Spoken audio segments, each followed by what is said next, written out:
Sri Raghunath Bhatta Goswami was walking from Banarasi to Puri. He was thinking, I wonder if Mahaprabhu will remember me. I was a small child then, and here at Puri he was so many devotees. I doubt if he would remember such a worthless wretch as me. And even if he does, I wonder if he will still show the same affection to me as he did at our house in Kasi.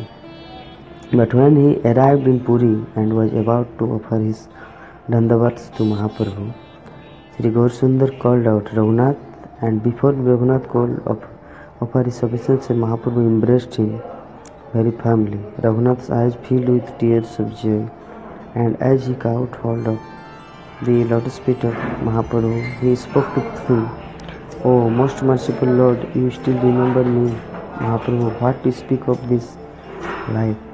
Remember the affection that you and your mother and father have showed to me life after life. How your mother lovingly fed me every day when I stayed at Kasi." Then Mahaprabhu introduced Raghunath to the other devotees who were very pleased to meet him. Raghunath conveyed his mother's and father's obeisances and the news of Chandrasekhar, Vidya and the other devotees in Kasi to Mahaprabhu.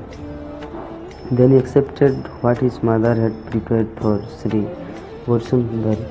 Mahaprabhu was very pleased and called Govinda to come and store everything very carefully.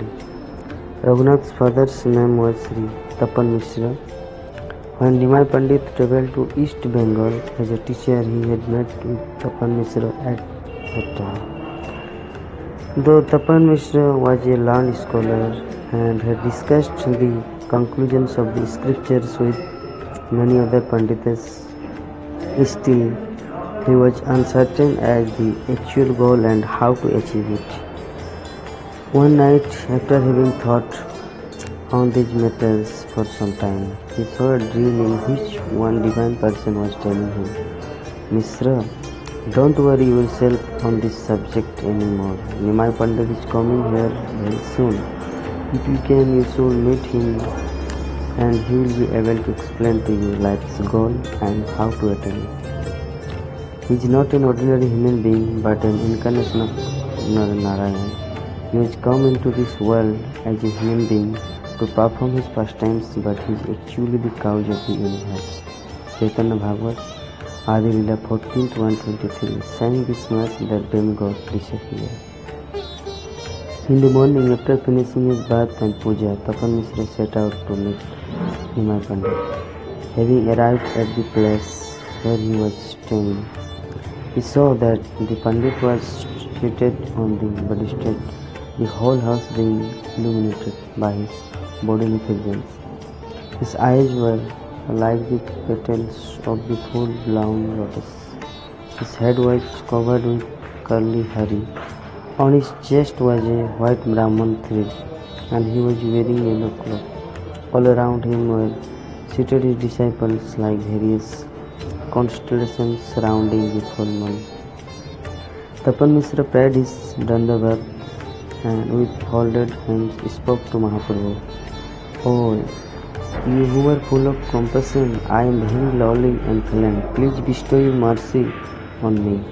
Mahaprabhu smiled and, sitting Tapan Mishra next to him, requested his introductions. After introducing himself, Tapan Mishra inquired about the goal of life and how to attain it. Mahaprabhu replied that in every age, the Supreme Lord advanced himself, and for the welfare of the living entities, he gives instructions how to attain his association. In Satyajug, the process was meditation. In Tretajug, sacrificial rituals. In Dwapar-jug, worship of the deity. And in Kali-jug, congregation chanting of the holy name of the Lord. Harinam Sankirtan. Chaitanya Bhagavat, Adi Leela 14:137. Considering the strength, prowess and longevity of the living beings, the Supreme Lord accepted the form of the Acharya and ascertained the various processes for various ages. If anyone follows any other process, than the authorized one, he achieves no result. Therefore, in the age of Kali, the essence of all the scriptural processes is the chanting of the holy names of the Lord.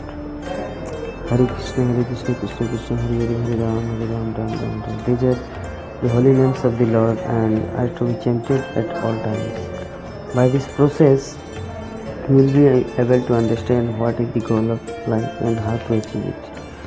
There is no difference between these names and whom they indicate.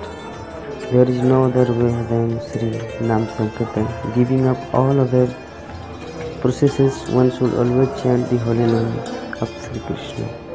By the influence of this mantra, you will be able to understand everything about the goal of life and how to attain it. Sri Nam is himself what we are striving to realize, and repeating this name is the process for realizing what the name is.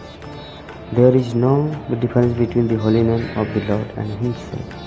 Having received this invaluable instruction from Nimai Pandit, Tapan Mishra offered his dandavat at the lotus feet of the Pandit and asked if he might accompany him on his return to immediately go to Kashi, where they will again meet together in the future. At that time, I will particularly describe all of these transcendental topics regarding the absolute truth in complete detail. Thus, Nimai Pandit began his return journey to Navadvip while Tapan Mishra set out for Kashi Dham, accompanied by his wife. Some years thereafter, when the incarnation of Maharishi Sri Chaitanya Mahaprabhu proceeding to Vrindavan on the path through the jungles of Jharkhand by way of Chotanagpur, he arrived at Sri Kashi Dham while Tapan Mishra was bathing at Manikarnika Ghat. The sannyasi arrived there and began to make the heavens resound with the sounds of Haribol, Haribol. Tapan Mishra was startled to suddenly hear the sound of the holy name in the middle of the DJ. To hear the sound of rushing flow of water is uncommon. So to hear the holy name of Hari amid so many Mayavadis was not an ordinary occurrence. Then standing behind so many sannyasis, Tapan Mishra cited to one especially tall and handsome sannyasi whose effulgence made everything all with him glow. He began to think, who could that be? I had heard that Nimai Pandit accepted sannyas, but could that be him? Coming out from the water, he became convinced that it must be the same Nimai Pandit that he had met with in East Bengal, and thus falling at his lotus feet, he began to shed tears of ecstasy. Mahaprabhu picked him up and embraced him with great love, and then Tapan Mishra very affectionately led Mahaprabhu to his house. After so many days, they had again been able to meet together.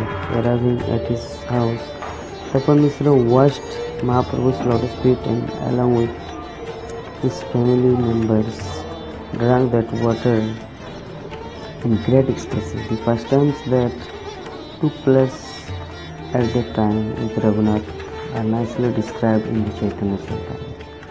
Mahaprabhu gave Raghunath Bhatta his one neck beads and later on a tulsi garland of Lord Jagannath, 14 hands in length. As usually the betel and pan prasad, the remnants of Lord Jagannath, Chaitanya Charitamrita 13:126.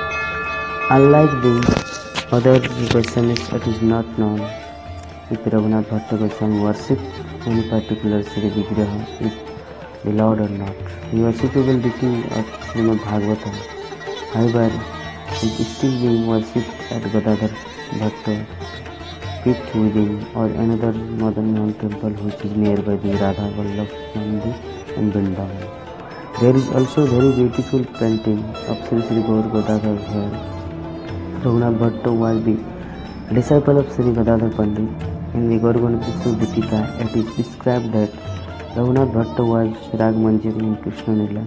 His birth was in 1427 Sakat 1505 Christian on the 12th day of the bride fortnight of Asim His disappearance was in 1579 Christian on the 10th day of the fortnight of Jeshta. All glories to the Raghunath Bhatta Goswami.